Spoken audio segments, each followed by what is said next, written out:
கர்த்தர் மிக மிக நல்லவர். வெளியில் இருக்கிறவங்க உள்ளே வரலாம். கர்த்தருக்கு ஸ்தோத்திரம். வாசிக்கிறோம். கர்த்தர் மகிமைப்படுவாராக.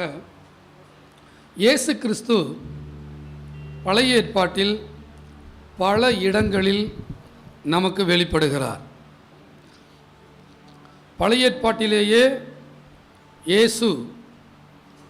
இயேசுவை அதாவது தேவன் தம்முடைய குமாரனாகிய இயேசுவை அந்த ஜனங்களுக்கு எப்படியெல்லாம் காட்ட விரும்பினார் என்பதை நினைக்கும்போது பிதா குமாரனுக்கு இடையே உள்ள இந்த ஐக்கியம் நமக்கு புரிய வருகிறது.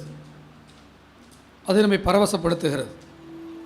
இயேசுவும் கூட ஜெபிக்கும்போது சொல்லுகிறார், நானும் பிதாவும் ஒன்றாய் இருப்பது போல பிதாவே நீர் எனக்கு தந்தவர்களும் நானும் ஒன்றாய் இருக்கும்படி விரும்புகிறேன் என்று சொன்னது போல பிதாவுக்கும் குமாரனுக்குமான அந்த தீராத நெருக்கமான பிணைந்த அந்த உறவுதான் நம்முடைய தலையெழுத்தை வாழ்க்கையை மாற்றி இருக்கிறது. ஏனென்றால் பழைய ஏற்பாடு என்பது தேவனுக்கும் மனிதர்களுக்கும் இடையிலான உடன்படிக்கை. பழைய ஏற்பாடு என்பது தேவனுக்கும் மனிதர்களுக்குமான உடன்படிக்கை. அது ரொம்ப பயத்துக்குரியது, அச்சுறுத்தலானது. ஏனென்றால் மனிதர்களாகிய நாம் அந்த அளவுக்கு லோடு தாங்க மாட்டோம். நம்ம மாறிடுவோம். எப்பேற்பட்ட பக்திமானாக இருந்தாலும் அவனை நம்ப முடியாது. அது பழைய ஏற்பாடு. நியாயப்பிரமாணத்தை எடுத்து மனுஷங்க கையில் கொடுத்து இவைகளெல்லாம் செய்வாயாக அப்படின்னு சொல்லி மனுஷங்கக்கிட்ட வாக்குறுதி வாங்கி தேவன் ஆசீர்வாதத்தை வச்சுக்கிட்டார். நீ இதெல்லாம் கரெக்டாக செஞ்சுட்டேன்னா, இதை உடன்படிக்கை கரெக்டாக செஞ்சேன்னா நான் ஆசீர்வதிப்பேன்னு சொல்லி மனுஷங்கக்கிட்ட எழுதி வாங்கிட்டார். ஆனால் புதிய உடன்படிக்கைங்கிறது மனுஷங்கக்கிட்ட பிதா எழுதி வாங்கலை, மனுஷகுமாரன்ட்டு எழுதி வாங்கியிருக்கிறார். அதுக்காக கர்த்தர் நல்ல கரங்களை தட்டி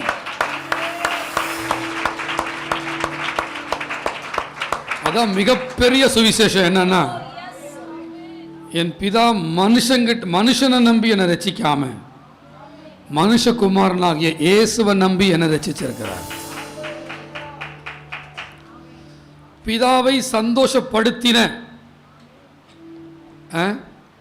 பிதாவை சந்தோஷப்படுத்தி திருப்திப்படுத்தின ஒரு மனிதனை என் பிதா கண்டுபிடித்தார்.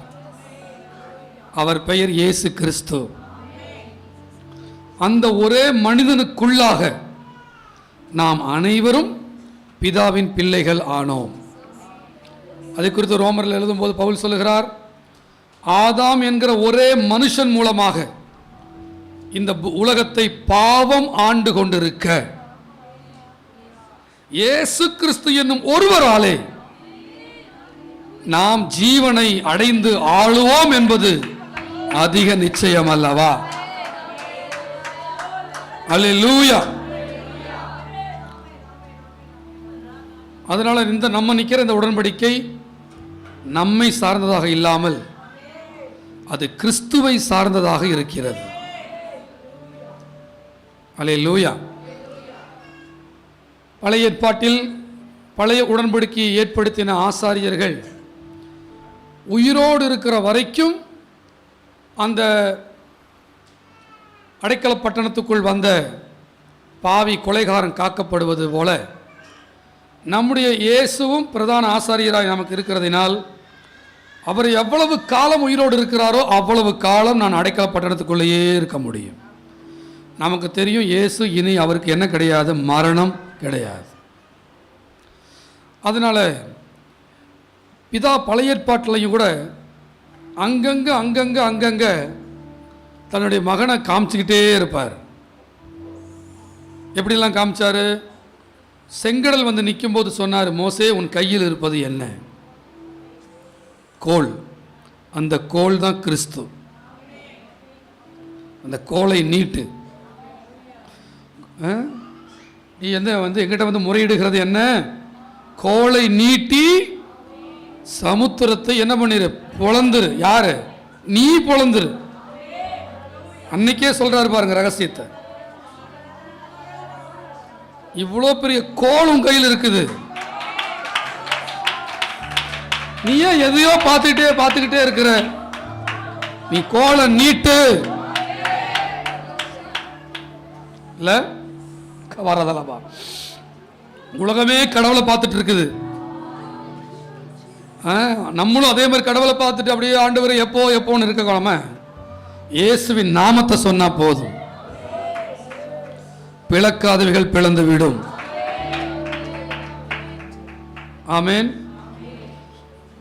அதனால உங்களுக்கு அத்தியாவசியமாய் தேவைப்படுகிற சுகம், அத்தியாவசியமாய் தேவைப்படுகிற பணம், அத்தியாவசியமாய் தேவைப்படுகிற காரியங்கள் எல்லாம் என்னைக்கோ நடக்கும்லாம் காத்துட்டு இருக்காம, இன்னைக்கு கோலை நீட்டி வாங்கிட்டு தான் நீங்க படுக்கிறதுக்கே போகணும். என் நாமத்தினாலே நீங்கள் எவைகளை கேட்டாலும்,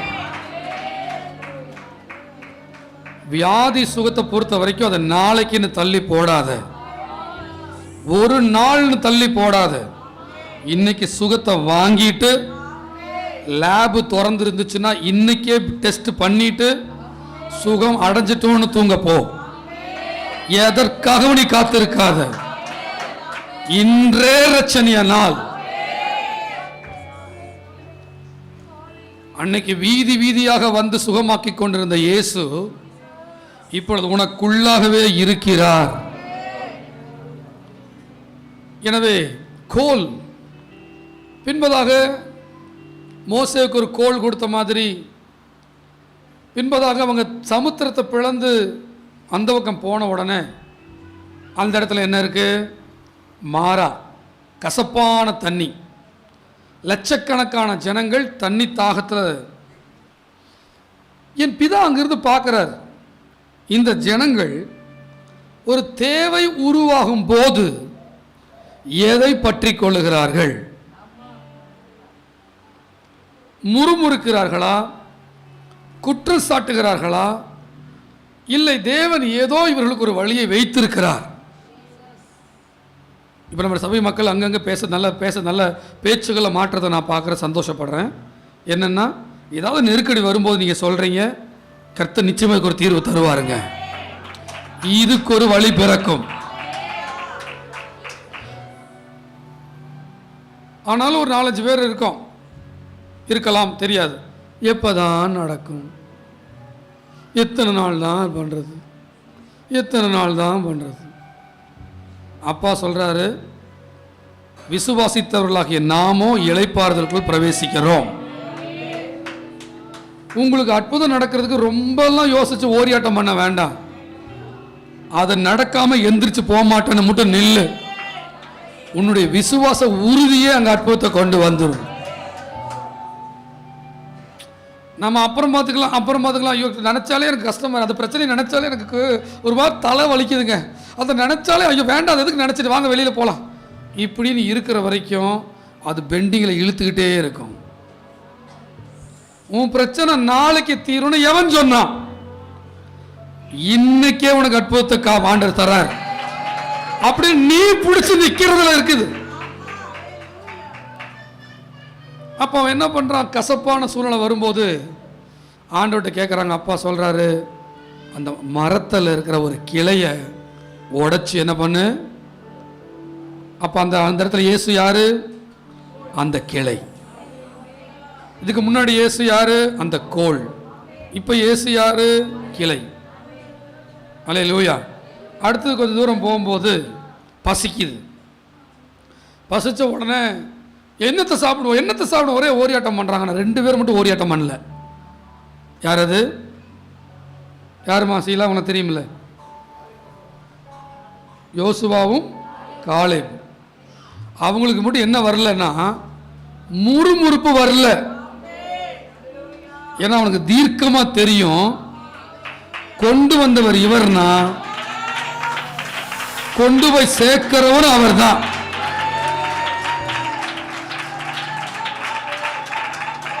இந்த தீர்க்கமான அந்த உணர்வு, அந்த விசுவாசம் என்ன பண்ணுது?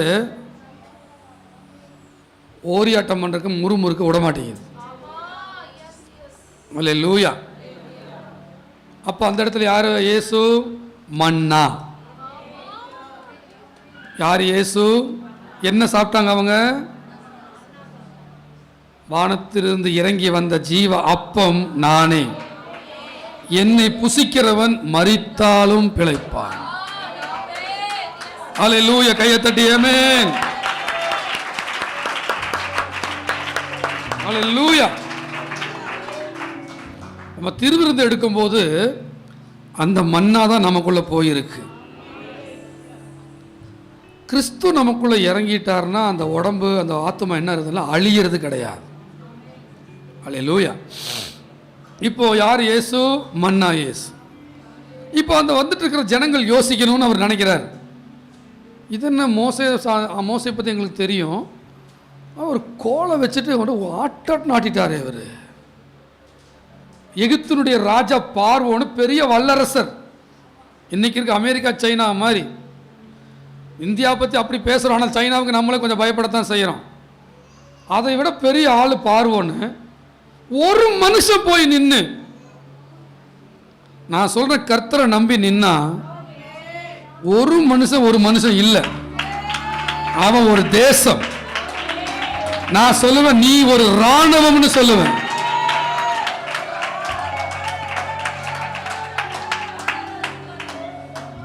இயேசுவின் நாமத்தை பிடிச்சு போய் நின்ன பிரச்சனைக்கு எதிராக நின்னா நீ ஒரு ராணுவமா தான் அந்த பிசாசே உன்னை பார்ப்பான்.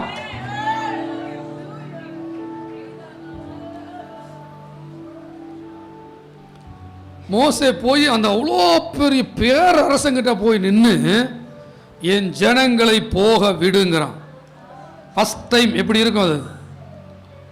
அட போல தொலைச்சிருவன், கொன்றுவன், மிதிச்சிருவன் தான் அவன் சொல்லுவான், மதிச்சிருக்கவே மாட்டான்.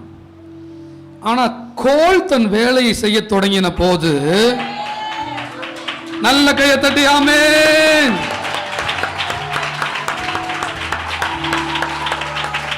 கோல் வேலையை செய்ய தொடங்கின போது அதிகாரம் மண்டியிடும்.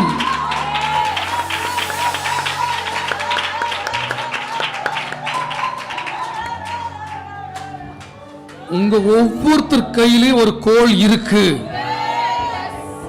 அது துளிர்க்கிற கோல், அது ஆரோனின் கோல், அது அற்புதங்களை செய்கிற கோல். பட் என்ன, நீ அதை யூஸ் பண்ணிக்கல.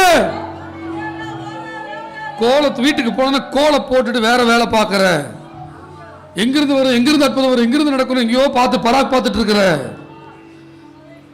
அதப்பா மோசே பார்த்து அப்பா சொன்ன, நீ வந்து என்ன முறையிடுகிறது? என்ன, கோலை நீட்டி பொழந்துரு. இந்த பிரச்சனை அந்த பிரச்சனை அந்த பிரச்சனை அந்த பிரச்சனை, அப்பா எப்பப்பான்னு கேட்டு இருக்காத. அதே பதில் தான் உனக்கும் வருது. இயேசுவின் நாமத்தை பரையப்படுத்து. அப்ப இவங்க சிந்திக்கணும், கோலை வச்சு என்னமா பண்ணிட்டாவன். அதுக்கப்புறம் நாங்கள் இவ்வளோ தண்ணி இருந்துச்சு, எல்லாம் கசப்பாரிச்சு, நீ முடிச்சு அவ்வளோ செத்து போயிடுவோம் நான் நினச்சோம். ஒரு கிளையை எடுத்து உள்ளே போட்டால் அளவை வச்சு. அப்போ கிளைனா என்ன, கோல்னா என்ன, ஒரு வாண்ணா அப்படின்னு. அது அவர் வந்து அப்படி நிழலாட்டமாக பிதா வந்து ஒருத்தர் இதே மாதிரி வர போகிறாரு, அவர் வந்து உன்னை சகலத்திலேருந்து விடுதலையாக்க போகிறாரு அப்படின்னு முத்தாய் நிழலாட்டமாக அங்கங்கே பொடி வச்சே கொண்டு போகிறார். அப்படி பல விஷயங்கள் நம்ம வேதத்தில் பார்க்கலாம். இஸ்ரேல் ஜன மக்கள் மொத்தம் நியாய பிரமாணம் தான், கொலை பண்ணவனை கொல்லணும், பல்லுக்கு பல்லு, உடனே பழி வாங்கணும்லாம் ரூல்ஸ் போட்டவர் சன்னமாக அந்த இடத்துல ஒரு 6 அடைக்கலப்பட்டங்களை கட்டுறாரு. யார் அது? இவ்வளோ கடினமாக பாவம் செய்யறியா, சாவாய், உனக்கு கொல்லப்பட கல்லிருந்து கொல்லப்படணும், ஓய்வு நாளுக்கு வரலன்னா அவன் வந்து விறகு பொறுக்கு போயிருந்தாலும் கல்லெறிஞ்சு கொல்லணும்னு இவ்வளோ பயங்கர கடுமையான சட்டங்கள் இருக்குது. ஆனாலும் அதுக்கு நடுவில் அடைக்கலப்பட்டணத்தை கட்டுறாரு. எப்படி இல்லை இவன் யோசிக்க வைக்கிறாரு. அந்த இடத்துல அந்த ரூல்ஸே அங்கே கிடையாது, அது பிரேக். அந்த இஸ்ரேல் நாட்டில் எங்கே வேணா போனாலும் அந்த ரூல்ஸ் இருக்கு, சட்டங்கள், நியாயப்பிரமாணம். ஆனால் அந்த அடைக்கலப்பட்டத்துக்குள்ள போயிட்டீங்கன்னா நோ ரூல்ஸ். நிச்சயமா அடைக்கலப்பட்டத்தில் மாதிரி ஒருத்தர் வர போறாரு, அவர் அங்க நோ ரூல்ஸ்.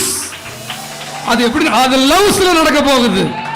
சட்டங்களால் நடத்தப்படாமல் அன்பினால் நடத்தப்படக்கூடிய அடைக்கல பட்டணமாக ஒருவர் வருவார். கொலை செய்கிறவனும் அங்கே போய் காப்பாற்றப்படுவான்.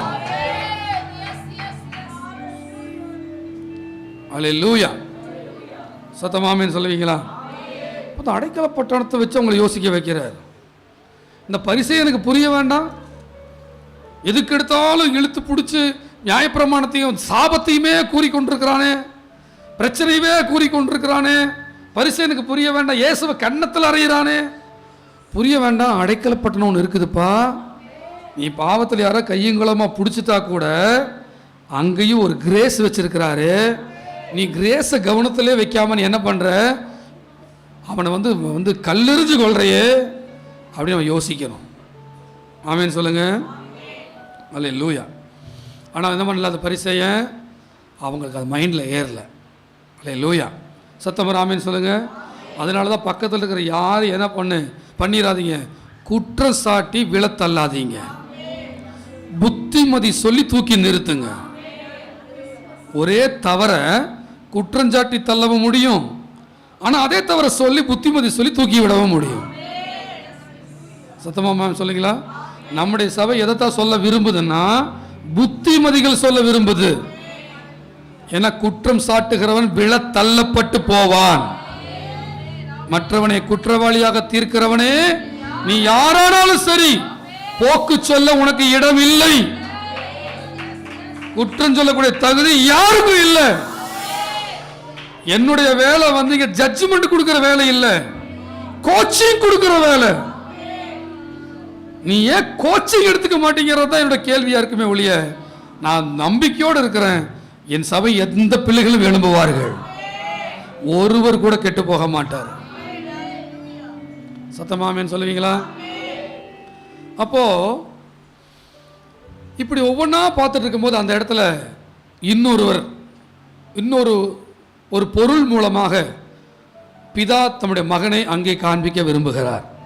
அதைத்தான் இன்னைக்கு ஒரு 10 நிமிஷம் நாம் தியானிக்க போகிறோம். 10 நிமிஷமே ஆயிடுச்சு போல் இருக்கு.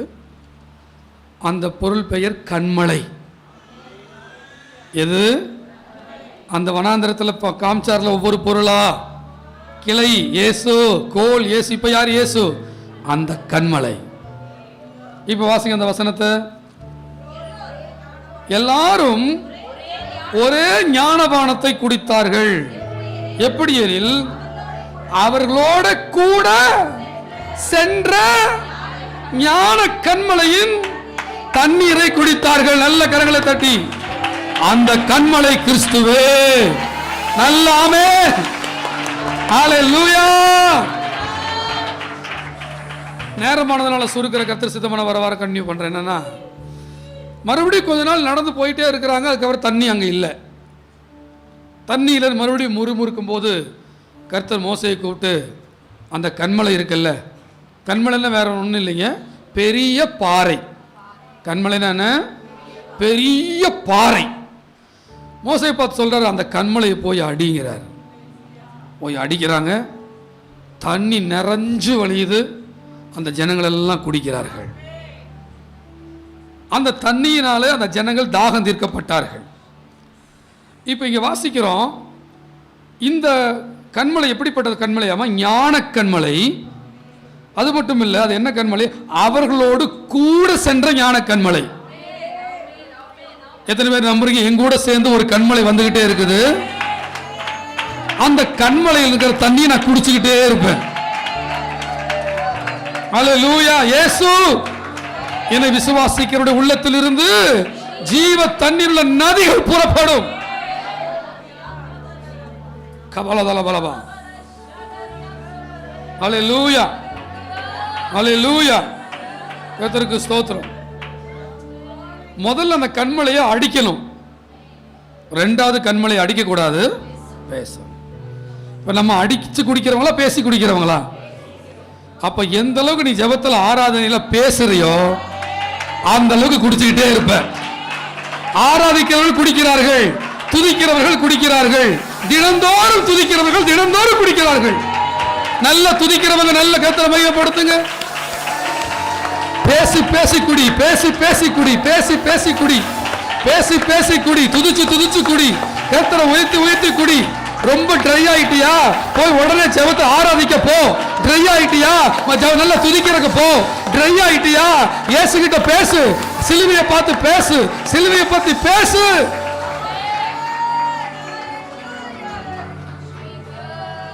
நல்ல சபை மக்கள் கவனிக்கணும். அப்பப்போ ரொம்ப சோர்ந்துட்டுங்க, என்ன நடக்குதுன்னே தெரியல, ஐயோன்னு இருக்குது வாழ்க்கை, என்னடான்னு இருக்குதுன்னு எங்கிட்ட வந்து சொல்லிடாதீங்க. தொலைச்சு போடுவோம், தொலைச்சு. நீ உன் ஃபீலிங்ஸை ஃபாலோ பண்ணாத. உன் ஃபீலிங்ஸை அக்கடான்னு தள்ளி வச்சுட்டு எங்க அப்பா பெரியவர்னு அரை மணி நேரம் துதி. அதுக்கப்புறம் நீ யாருன்னு நீ பாப்ப.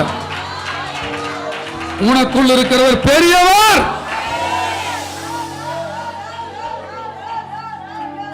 புரிஞ்சு நல்ல ராமன் சொல்லுங்க.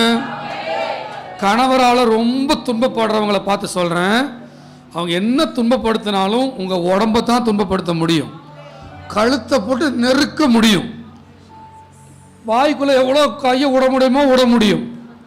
ஆனா மனசுக்குள்ள அவனால போக முடியாது. அது உலகம் தரக்கூடாத சமாதானம் இருக்கும் இடம் உள்ளே. நீயா சிந்திச்சா மட்டும்தான் உன் சந்தோஷம் உன்னை விட்டு போகுமே ஒழிய, துதிக்கிறவனுக்கு சந்தோஷம் நிறைஞ்சு வழிஞ்சிட்டே இருக்கு.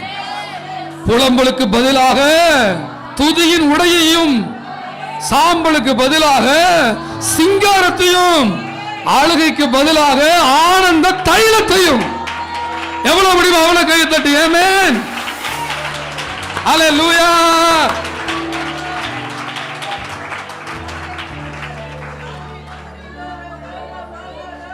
அவர்களோட கூட சென்ற ஞான கண்மலை. எத்தனை பேர் சொல்றீங்க, இப்ப நான் எந்திரிச்சு போகும்போது ஒரு கண்மலை என் கூட வரப்போகுது, அத பேச போறேன், அதில் தண்ணி வந்துகிட்டே இருக்கும், அந்த தண்ணி என்ன நிறைச்சுக்கிட்டே இருக்கும், என் தாகம் தீர்த்துக்கிட்டே இருப்பார் அவர்.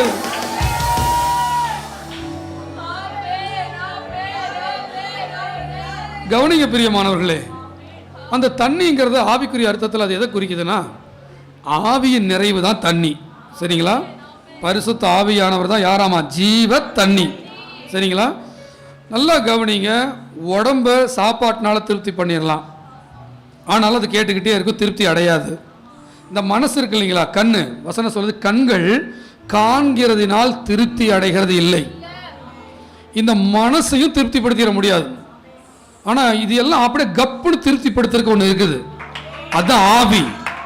ஒருத்தர் ஆவியில நிறைஞ்சிட்டான்னா அவன் மனசு உடம்பு அப்படி கப்புச்சு பண்ணு அப்படியே அடங்கி சூப்பரா மாறி பரிசுத்தமா வாழ்றது. இப்படிதான் வாழ்றது.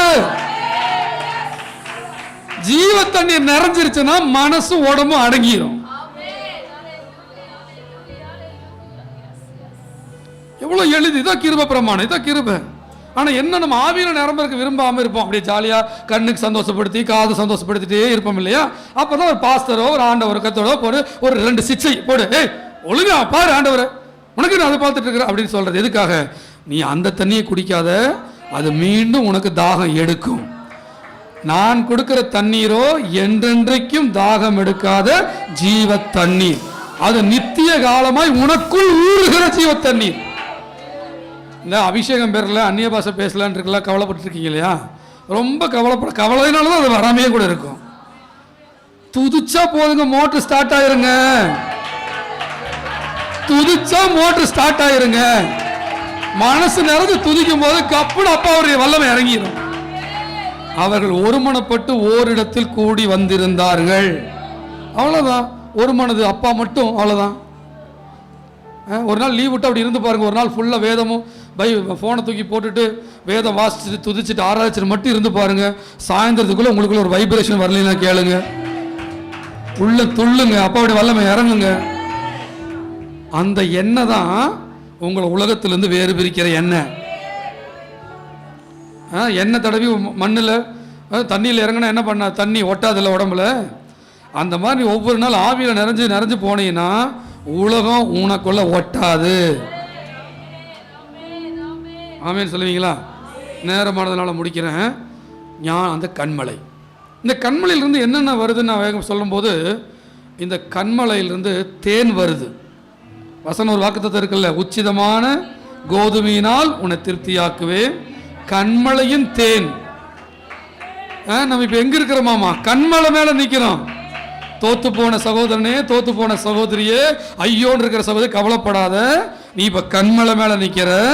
கர்த்தர் உன் அடிகளை உறுதிப்படுத்துறாரு. அந்த கண்மலையின் மேல் விசுவாசமாக இருப்பவன் எவனோ அவன் வெட்கப்படுவதில்லை. அடிகளை உறுதிப்படுத்த வாசிங்க. சங்கீதம் 42.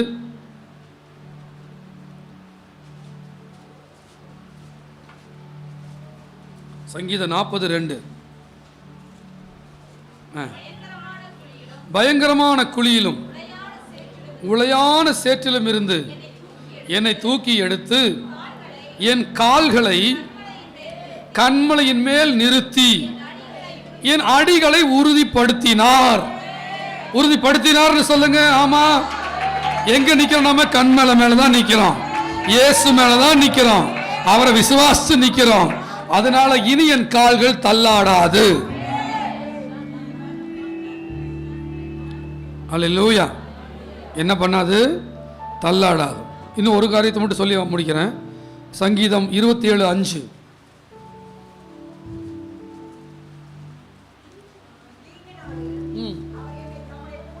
தீங்கு நாளில் அவர் என்னை தம்முடைய கூடாரத்தில் மறைத்து, என்னை தமது கூடார மறைவிலே ஒளித்து வைத்து என்னை கண்மலையின் மேல் உயர்த்துவார். அப்பா சொல்றாரு, உனக்கு ஒரு உயர்வு காத்துட்டு இருக்குது. நீ கண்மலை மேல வச்சு உயர்த்தப்படுவ. ஏன் தெரியுமா கண்மலை மேல வைக்கப்படுற? அது பல பேர் பார்க்கணுங்கிறதுக்காகவும் தான். இதுக்கப்புறம் நீ உழுக மாட்டேங்கிறதுக்காக. இனி உன் உயர்வு ஸ்டேபிளா இருக்கும். உன் உயர்வுகள் நிலையா இருக்குங்கிறதுக்காகத்தான் சொல்றாரு, நான் கண்மலையில வச்சு உயர்த்துவேங்கிறார். நான் சொல்றேன், யாரெல்லாம் இயேசுவை நம்பி உயர்றானோ அவன்லாம் கண்மலை மேல வச்சு உயர்றான். அவனோட உயர்வு ஸ்டேபிளா இருக்கும். நான் ரொம்ப எச்சரிக்கையா இருக்கிறேன். என்னன்னா, என்னுடைய நான் போக வேண்டிய தூரம் வெகு தூரம். நான் சௌரியபாளையத்தோட கோயம்புத்தூரோட ஒரு 500 பேரோட செட்டில் ஆகிறதா இருந்தால் அவங்கள தாஜா பண்ணி இவங்களை அட்ஜஸ்ட் பண்ணி இருக்கலாம். பட் எனக்குன்னு ஒரு திமிர் இருக்குது. என்னன்னா, நான் போக வேண்டிய தூரம் வெகு தூரமாக இருக்கிறனால யாருக்காகவும் எதுக்காகவும் நான் காம்ப்ரமைஸ் பண்ணிக்க மாட்டேன். பண்ணிட்டேன்னா என்னுடைய இலக்கு கம்மியாயிருமே. ஏன் என்னை உயர்த்துறவர் யாரு? அவரு. அந்த உயர்வு நிலையான உயர்வு. தெய்வ பிள்ளைகளை உங்களை உற்சாகப்படுத்துறேன். கர்த்தரை நம்பி நம்பி மேலவா. யாராவது உதவிட்டாலும் அந்த உதவிக்கு நேரம் கண்ணு போகாம பார்த்துக்கோ. டக்கு உதவிகள் பக்கம் திருப்பிடாத. எங்கேயுமே திரும்பாம அங்க போக்கஸ் பண்ணியே தான் போகும். இது ஒரு விசுவாச விளையாட்டு. இது ஒரு ஃபெய்த் கேம். நிறைய டிஸ்ட்ராக்ஷன்ஸ் வரும். பாவமும் வரும், பணமும் வரும். ஆனா டிஸ்ட்ராக்ட் ஆகாத. உன் இலக்கு கிறிஸ்து மட்டும்தான்.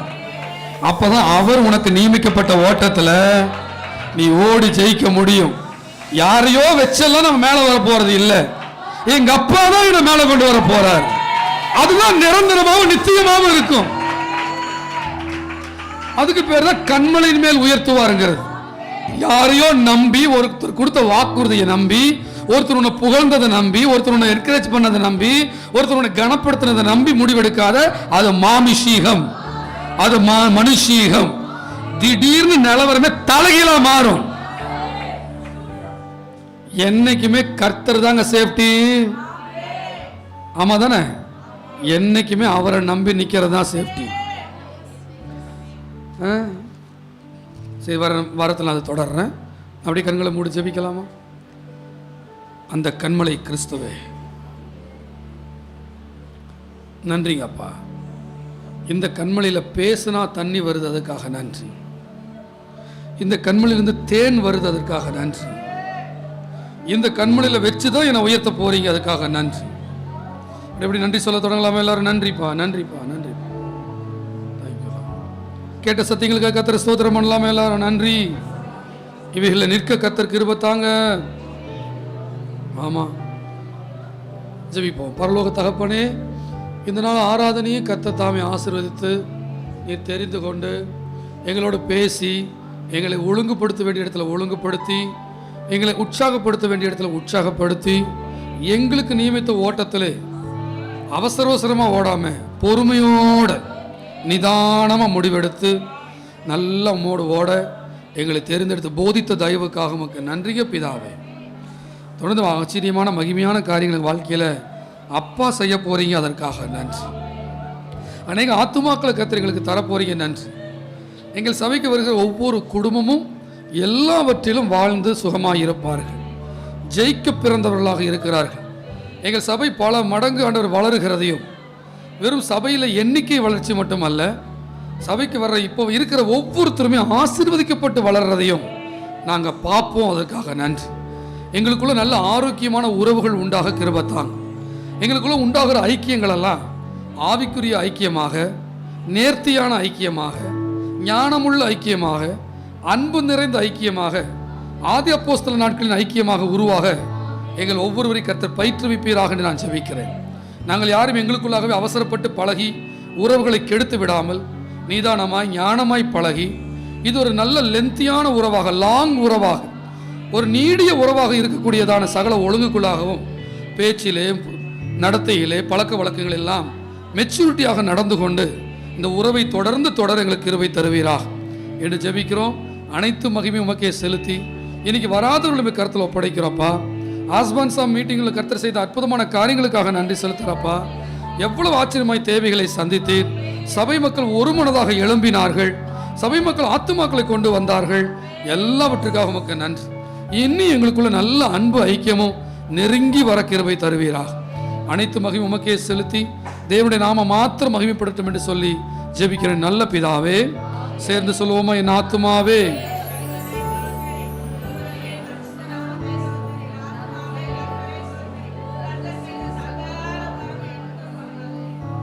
நீ பழுகி பெருகும்படி, நீ பல ஜனக்கூட்டமாகும்படி உன்னை பழகவும் பெருகவும் பண்ணி தேவன் ஆபிரகாமுக்கு அருளிய ஆசீர்வாதங்களை உனக்கும் உன் சந்ததிக்கும் அவர் தந்தருளுவாராக.